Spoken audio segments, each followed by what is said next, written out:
সেই তো উত্তম ব্যক্তি যে তার রাগের সময় রাগ কন্ট্রোল করে রাখতে পারে, তার থেকে তো আর উত্তম ব্যক্তি হয় না।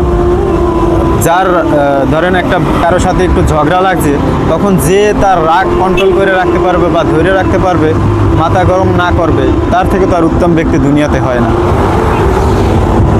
আর বিপদে যে ধৈর্য ধারণ করবে, তার থেকে উত্তম ব্যক্তি বড় কেউ হয় না। আজ আপনার একটা বিপদ হয়েছে, আল্লাহ হয়তো আপনার চেক করতে আছে যে আপনার ছোট বিপদ দিয়ে যে আপনি ধৈর্য ধারণ ধরতে পারেন কিনা। ইনশাল্লাহ যদি আজ আপনি ছোট বিপদে ধৈর্য ধারণ করতে পারেন, আল্লাহ আপনার ভালো বড় কিছু দিয়ে আল্লাহ আপনার সাহায্য করবে ইনশাল্লাহ। আপনি যদি ছোট্ট কিছু দিয়ে মানে আল্লাহ আপনারে চেক করে, হয়তো আজ আপনার বিপদ আছে, আল্লাহ আপনার ছোট ছোট বিপদ দিয়ে আল্লাহ চেক করে যে আমার বান্দা ধৈর্য ধারণ করতে পারে কিনা। এই জন্য আমরা সবাই বিপদে ধৈর্য ধারণ করবো ইনশাল্লাহ।